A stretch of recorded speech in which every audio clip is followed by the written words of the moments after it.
Nous en avons donc fini avec les délibérations à l'ordre du jour de notre Conseil. Nous en venons aux questions orales, puis aux très nombreux vœux.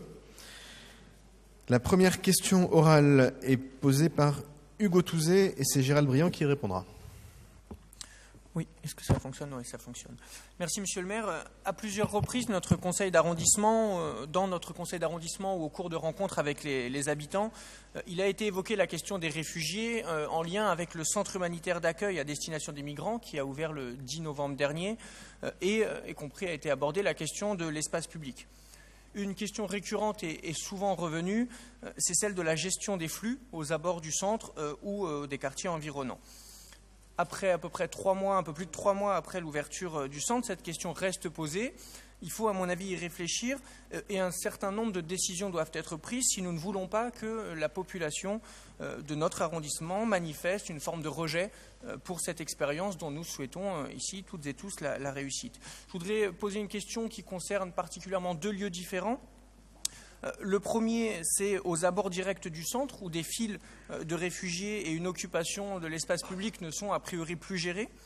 La pose de blocs de pierre, de rochers, a montré son inefficacité, en plus d'avoir été légitimement, en tout cas choquante pour une partie de l'opinion. Il était prévu qu'à l'extérieur du centre et à proximité des médiateurs interviennent auprès d'usagers, auprès des réfugiés, pardon. Première question, ces médiateurs ont-ils été mis en place ? Quel bilan peut-on en tirer aujourd'hui? Quels problèmes, quelles évolutions nécessaires? Donc ma première question porte sur la question de ces médiateurs. La seconde question porte sur les disons, problèmes qu'amènent les rassemblements de réfugiés, notamment les problèmes liés aux passeurs. Autour du centre humanitaire, quelles interventions ou quelles actions ont été mises en place pour répondre à ces problèmes? Et dernière question sur ce premier lieu, la question des flux. Qu'en est-il aujourd'hui des flux et des solutions proposées aux réfugiés pour les accueillir? Le temps de séjour dans le centre qui était initialement prévu de quelques jours, est-il respecté? Voilà, pouvez-vous nous donner des informations là-dessus? Et j'en finis très rapidement sur le deuxième lieu qui est un peu plus au sud, qui est le lieu au croisement rue Pajol, rue Philippe de Girard, rue du département. Puisque sur cet espace, on trouve aussi un certain nombre de réfugiés, un certain nombre d'associations interviennent et apportent des repas. Alors certaines d'entre elles sont bien connues, sont des associations humanitaires bien connues, d'autres moins, et en tout cas refusent tout contact avec les populations, avec les habitants du quartier, avec la mairie. On sait que les passeurs sont aussi très présents. Donc, question sur ce deuxième lieu, pouvez-vous nous dire quelles actions sont menées et quel rôle joue la mairie pour apporter des solutions? Voilà, je vous remercie. Merci beaucoup pour cette question qui nous donne l'occasion de faire un point sur ce sujet toujours d'actualité et toujours sensible de l'accueil des réfugiés à Paris dans le 18e. Et la parole est à Gérald Briand. Oui, merci pour cette question très complète. Alors, sur la question d'abord des abords du centre humanitaire. Donc d'abord sur le centre humanitaire, on a un centre humanitaire qui fonctionne bien, c'est-à-dire qu'il reçoit beaucoup de monde. Il y a plus de 17 000 personnes qui sont venues depuis le 10 novembre, qui sont passées par le centre. Je rappelle que c'est un centre qui, pour les hébergements, s'occupe que des hommes seuls, mais bon, on a des mineurs qui sont passés, femmes et enfants, familles, voilà, à peu près 17 000 personnes. On a 7 000, pour pas vous abreuver de chiffres, mais juste, on a 7 000 personnes qui ont été hébergées, donc personnes seules, depuis le 10 novembre. Ce qui fait dire que, sur une des questions qui vient d'être posée par Hugo Touzé, qu'on arrive quand même à respecter les 8 à 10 jours de transit avant d'être affecté dans un CAO ou dans un quelconque organisme qui permet que les migrants puissent commencer leur vie de demandeurs de droit d'asile. Alors, sur les abords, on a eu quelques difficultés, je ne vous en cache pas. On a eu un moment, pendant les vacances de février, notamment une tension qui a été un petit peu soudaine, due au fait que l'État avait promis, parce que ça ne marche que si on arrive justement à faire partir des gens vers les centres et les CAO dont je vous ai parlé précédemment. Et on s'est retrouvé avec plus de migrants que d'habitude, donc stationnés devant le centre, avec des phénomènes qui ont fait que, par exemple, quand il y a eu 200 personnes, à un moment, il y a eu des distributions alimentaires un petit peu un petit peu anarchiques dans leur organisation, qui ont provoqué un peu de bousculade et de vraies difficultés, qui a fait d'ailleurs que je le dis parce que vous avez vu des choses dans les médias notamment, c'est Emmaüs par exemple qui a demandé l'intervention des forces de l'ordre pour pouvoir mettre fin à une distribution qui avait provoqué un début de bagarre générale, pour aller vite. Donc ça, depuis, il y a eu une intervention commune à la fois de l'hôtel de ville, à la fois d'Emmaüs pour redire à l'État d'assurer. Ça a été fait, c'est-à-dire que depuis, on a constaté un progrès et une mise à disposition de beaucoup plus d'éléments. Donc, ce qui a fait que depuis, d'ailleurs, qu'on a eu moins de difficultés devant le centre, ce qui a été communément observé. Évidemment, vous l'avez bien compris, comme nous sommes en tension et nous suspectons aussi de l'être encore plus en tension quand vont revenir les beaux jours, quand il va y avoir plus de migrants qui vont passer, qui vont vouloir aller en Angleterre. Donc on essaye de se doter de moyens. Donc on réfléchit aujourd'hui notamment à permettre, quand il y a besoin, à la demande, de permettre qu'il y ait des formes de distribution alimentaire. Parce que contrairement à la mer de Calais, donc nous n'interdisons pas, nous, sur le territoire, les distributions alimentaires. Non, nous sommes évidemment une ville solidaire, ça a été dit maintes fois et je m'en félicite par la maire de Paris. Mais, et c'est là où je tiens à le dire, nous voulons aussi maintenant que ces distributions, quand elles ont lieu à la demande d'associations qui en font la demande, puissent être organisées. C'est-à-dire que la situation que vous connaissez sûrement, qui est celle aujourd'hui du quartier Pajol, n'est plus admissible. Et aujourd'hui, nous sommes devant une vraie difficulté. Et en discutant avec la préfecture de police, qui est prêt maintenant à intervenir, s'il y a un autre endroit qui permettrait que cette distribution se fasse. Donc, on est en train de chercher, on essaye vraiment de trouver un lieu. Je pense que ça se rapproche de la porte, proche à côté du périphérique, dans un endroit qui ne jouxte pas des habitations, de manière à que, quand il y a besoin, on puisse organiser de façon assez naturelle et je dirais concrète des distributions.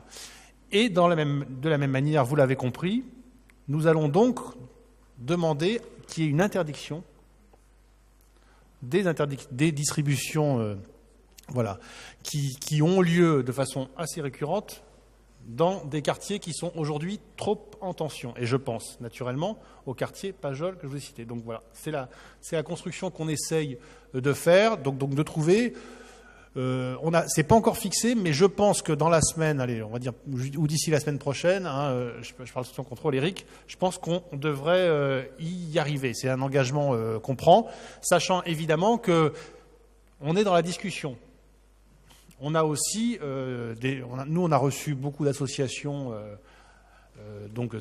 solidaires qui veulent aider, qui veulent mieux aider, qui se rendent compte aussi que, par exemple, à un moment, aujourd'hui, notamment sur Pajol, on a des jeunes migrants qui ont plus de 18 ans, mais pas loin, mais qui sont en voie de clochardisation, parce que c'est ça qui est en train de se passer, je parle d'une vingtaine de personnes, et sur lequel avoir une fixation sur une distribution, etc., on n'aide pas. Donc ils sont conscients de ça, ils savent qu'il faut aussi travailler des solutions, parce que quand on a des gens qui sont passés sur le statut SDF, c'est autre chose. Et je peux vous dire qu'après, il suffit plus seulement d'avoir... vous le voyez autour de vous, vous avez des gens qui sont SDF.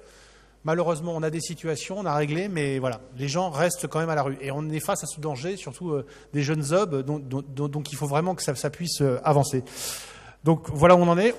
Ça a été dit dans la question, on a je qualifie ça pas d'association, mais je dirais des groupements un peu plus prosélytiques qui sont liés à soit communautés religieuses ou autres, je ne sais pas trop, mais qui, eux, mettent en scène une forme de charité dans ces coins-là, qui refusent complètement le dialogue avec nous. C'est-à-dire que voilà, on a tous les gens qu'on a pu rencontrer, on les a rencontrés, mais il y en a encore d'autres qui ne souhaitent pas rencontrer, qui ne veulent pas jouer le jeu du centre humanitaire, et voilà, qui sont clairement dans une, je dirais, une complicité avec les passeurs et tout ça. Donc ça, c'est une vraie difficulté. Donc on demande aussi à la préfecture et tout de pouvoir intervenir. Mais bon, là, il y a un travail de police à engager, il y a des choses qui sont faites, mais c'est une vraie difficulté sur lesquelles il faut qu'on travaille. Alors, sur la suite, sur le débat, donc je reviens sur Centre humanitaire parce qu'il y a des questions très précises qui ont été posées.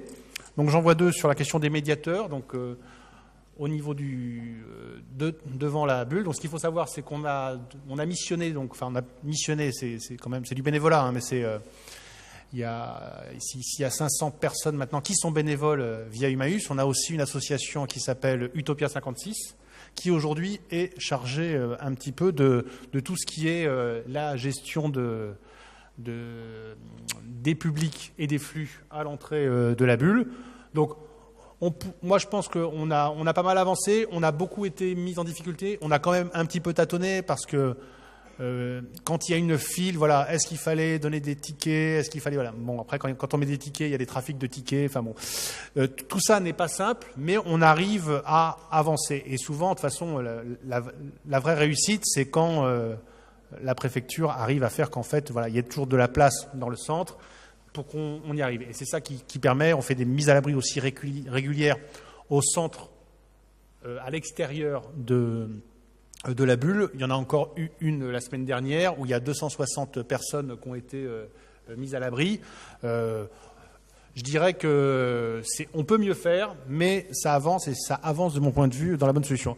On avait une dernière question, j'en aurais terminé, oui, sur le fameux débat sur bloc de pierre et tout ça. Alors, vous l'avez remarqué, quand la ville de Paris veut interdire concrètement l'emplacement de campements, elle le fait de façon très visible, c'est-à-dire qu'elle met des grilles. Vous avez encore des grilles sous le... Malheureusement, parce que moi, j'ai qu'une chose, j'ai une envie, c'est qu'à la fin, on arrive à s'en débarrasser. Mais voilà, vous avez dans tas d'endroits des grilles, sous le métro aérien, sur des petites placettes. Bon, voilà. Évidemment, c'est plutôt la stratégie. Là, c'était un épisode qui a été pas très bien géré du coup, parce que ça a mis la confusion, mais qui était surtout lié aux travaux du tramway. Voilà pour les questions diverses et variées. J'espère avoir été complet, avoir répondu à l'essentiel. Merci beaucoup Gérald Briand pour cette réponse effectivement complète. Moi je veux d'abord retenir une chose, c'est que si nous n'avions pas créé ce centre à la Porte de la Chapelle, c'est en 3 mois 7000 personnes que nous n'aurions pas mises à l'abri. Elles n'auraient pas pour autant disparu. C'est donc 7000 personnes qui n'ont pas été dans les rues de nos quartiers depuis 3 mois. Et c'est quand même un premier point sur lequel je veux insister à nouveau, parce que j'ai bien conscience des limites du dispositif et je suis bien placé pour les connaître, ces limites, mais je n'oublie pas que c'est en permanence des campements de milliers de personnes que nous aurions eu si nous n'avions pas créé ce centre humanitaire à la Porte de la Chapelle. Et Gérald l'a dit, et d'ailleurs nous l'avions dit au moment de son ouverture, nous avons, et Emmaüs a tâtonné sur la façon de gérer les files d'attente, et puis ça demande à l'État un travail non pas de sprinter, comme on avait l'habitude de le faire pour les grandes opérations de mise à l'abri, où il fallait tout de suite trouver 1000, 2000, 3000 places du jour au lendemain, mais un travail de marathonien, c'est-à-dire trouver toutes les semaines, des centaines de places, c'est-à-dire convaincre les collectivités locales de banlieue, de province et les opérateurs de créer ces places et de faire en sorte que la fluidité du dispositif existe. J'ai écouté avec une grande attention l'intervention du préfet de région la semaine dernière, qui a repris des engagements extrêmement forts pour garantir autant que se peut la fluidité du dispositif, qui est la clé de la réponse à la situation qu'on connaît encore à la Porte de la Chapelle et à la présence de personnes sur l'espace public en attente de rentrer dans le centre. Et puis Gérald Briand l'a dit, il y a une situation différente au sud de ce quartier, et pour laquelle les réponses que nous apportons et que nous devons apporter est différente.